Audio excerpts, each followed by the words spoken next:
Ээжтэй бичсэн загтал, улсын уралдааны тэргүүн барин шагнал загтал. Улаанбаатар хотын оролцогч Баяр сайхны ээж нэргүүтэй бичсэн загтал. 10 гаруй жилийн өмнө анхааруулга болон ирсэн зүуд. Үл хэликаа салхитаа тэр өдөр цонхоор тусах нарны гэрэл цоо ширтэх мэд над руу тэмүүлж залхуу дургүйг зэрэг хүргэх тэрхэн агшинд миний хөө үүдний дэлгүүр ороод 100 г ургамлын тос зээлээд ир. Ээж нь байгаа жаахан гурлаараа гоё цөм хийж өгье гэх ээжийн аажуухан хийсэн тушаал уур дургуцал хоёрыг хөдөлгөж угаас таагүй хэвтэж байсан би зүгтан гарахын төөс болж чадахгүй дуртай юм бол өөрөө явахгүй юу гэж ярьлаад хавар намартай өмсдөг ганц бор күртгээ хайгаад олсонгүй. Урчин найзуудтайгаа тоглож байхад ээж гэж нэг юм лай болж ирээд харьяа миний хөө гэхт нь бөөн уур болж элдвэр хилээд хаяадгүйсэн. Гэрт орж ирээд үүдний өрөөсөн хүлэггүй бор санал дээр тайлаад л орхисон доо. Хаа сайгүй хайгаад олсонгүй. Гэтэл угаалгын өрөөнд хүйтэн вогтоо усанд хуучирч муцсан нэвтрүүлхэн дээр дутуу ухаад орхиж. Өмсөж байгаа хувцсыг минь юмл ол аваад угаачих нь та ямар ятаргаатай юм бэ гэж хоолгоныхоо бидаар орилцоход хаалга самгарлаа. Ийм үед яваад очихоор амар тайван байдаг газар бол хойд байр. Ямар ч үед гүгээд очиход найзуудаас минь ганц хоёр нь байж л байдгийн. Санаа амарч балгас усан байшингийн дээр элдвийг хуучилсаар нэг л мэдхэд орой бүрээ орж. Гэтэл гинэт яаж гарч ирсэн бүү мэд ээж хажууд ирчихсэн. Миний хөө таарчлаа. Ээж нь күртгийг нь хатаачихсан. Мэ өмсчих. Гэхдээ нь ээжээрээ халамжлуулж ирсэн жаахан байн чиг харагдахгүй гэсэндээ. Яа, та ямар ятаргаатай юм бэ? Зайлаач дээ. Гэтгүүлээ. Ашгүй олон юм ярил би цааш эргэж явахт нь лайтай манай ээж төвхтэй юм аа гэчихэд өмнө нь ярьж байсан огтын тухай яриагаа үргэлжлүүллээ. Цаг нэлээд орой болж гэртээ харьцахаар болов. Орцны үүдэнд түргэний машин байхаар нь дээд давхрын настай өвөгийн би муджээ гэж бодоод орлоо л доо. Хаалгангорхоо байх юм. Яваад ороход гэр дулаахан ширээн дээр тавхтаа цойвон уурн савсна. Ороод ирэхэд миний хүү ирв үү гэх өдөр бүр давтагддаг үгүй. Гайхлаа. Хэлэхээр нь ууралдаг хэрнээ хэлэхгүй болохоор угтахгүй болохоор нь пүрж уурлээ. Гинэт шатан дээр зүрсэн эмч нарын дамжлан гарч байсан хүн. Ээж байна гэж бовтнаад гарч гүйхэд түргэний машины арын гэрэл байр тойрон эмнэлгийн зүг ирэхлээ. Араас нь дагангүйсээр. Нэг л мэдхэд сэхэн амьдралах тасхийн үүдэнд юу болоод байгааг ч мэдэлгүй 4 цаг гарan суучгаж. Сайн нэг юм эмч гарч ирлээ. Намайг асуухаас уртаад уучлаарай миний дөө, ээж нь бүтэн харвалт өгсөн. Нэг их утгааргүй байна. Хит их хямралаас олжээ. Миний дүү сэтгэлээ бариад орж уулзтаа. Уучлаарай гэв.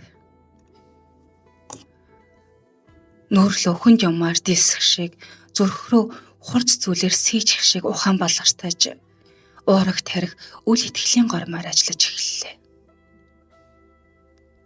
Хаалгаар яваад ороход галзарч дутуу харилсан хумсны будагтай хатаж хорчийсэн үрчгэр 2 гараа цээжиндээ давхарлан тавьжээ. Энэ гар л намайг орчлонд хамгийн анх тээврэн хайр инэрлэр төршсөн шүү дээ. Хөхөрч хөрсөн уруул нь чимчгэнэн байж арийн сүлийн амьсгаагаараа эцсийн үгээ хэллээ. Нэг л мэдхэд би гэрээ чиглээд алхаж авлаа. Цэцэрлэгийн хоёр багш зурж өнгөрөхдөө нэг нь "Хөөе, ээжигээ өрөө өг гэж хэлээрээ. Гууж авчгаад өгөх гэж ямар уддаг юм? Ядаргаатай юм зүгээр." Гэхэд хажуудах нь бас "Харин тийм.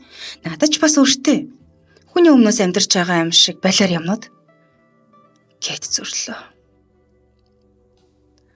Хой хүмүүсээс гадна ойр хавийн бүх дэлгүүрт ээж өөртөө ээж гэж штэ. Би өөртөө. Ээж минь намайг үлсгэх вэ гэж хоолны юм зээлж, намайг даарах вэ гэж хүнээс хувцсны мөнгө зээлсээр өдий болж. Энэ их үрний дунд яаж хүнийг царайчилж, яаж зовж явсныг нь би таньж ухаарсангүй. Алавтай юм шиг хоолыг нь голж, ажилтай юм шиг үл тоож авч гэртээ орлоо. Цэвэрхэн дулаахан хэрнээ хоосон. Одоо би яах вэ? Би яах ёстой вэ? Хоёр өрөөний хооронд хий алхасаар л байлаа. Угаалгын өрөөнд орлоо. Хүйтэн усанд угаахаар зэгсэн миний хувцснууд гараад ураад үзлээ. Ээж минь яаж юм хүйтэн усанд өдөр бүр миний хувцсыг угаадаг байсан юм бол тоо. Дахин ойллаа. Ангийнхнаасаа хамгийн цэмцгэрнэ гэж өнгөрч байхдаа ээжигээ нэгч бодож байгаагүйгээ өөртөө дургу хүрэн шимширлээ. Одоо надад юу ч байхгүй. Одоо надад хүсэлж байхгүй. Би хашгирлаа. Ойллаа. Өөрийгөө алгадаж, өөрийгөө зүглээ. Ээжигээ хайрлаж чадаагүйдээ харамсаж. Ахад би таныхаа хүү болж төрнө ээжээ. Тэгээд би алдсан бүхнээ засаад сайн хүү байж таныхаа мөнхөд хайрлана ээжээ. Ээжээ.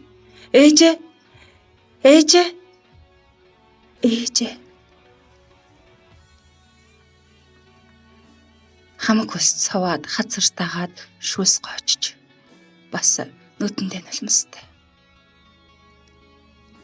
Зүуд. Энэ зүудэж. Химжээшгүй ихээр баярлан хөөрж цөөн хийн зогсох ээжтэй гүн очин сүхэрч суугаад яг л жаахан хүүхэд чиг зөрхрөн уйллаа. Өглөөт нь бусд нь бодит амьдрал байсан ээжээ. Хүүгээ хуучлаарай. Таныхаа хийсэн бүхэнд баярлалаа. Зүүдэнд минь хийсэн эцсийн үгэндээ хүртэл та миний юмд буруутай юм шиг уучлаарай гэж хэлсэн. Үгүй дээ ээж минь, та минь хүүгээ уучлаарай. Мөхөсгөн тэнийхүүд нь бурхан сануулга болгон зүүд илгээсэн. Би танийгаа үүр тийм мөхөд халамжлан хайрлана ээжээ. Зүүдэнд минь сүлэлцсэн дөрвөн мөртөө хүүн таньда зориулан ошие. Өглөө бүр үнсээ сэрээдэг ээжигээ би унтдаггүй гэж боддог байсан. Өчнөн олон хэртэй ховцс хүүтэн ус нь гараараа угаахт нь дуртай юм байна гэж хайхардгүй байсан. Өөдөөсөн сүрхөөр дуугүй болчхоор нь надаас айж байна гэж бар тамдаг байсан. Ээжээ, хүүн танд хайртай. Ээжтэй бичсэн захидал.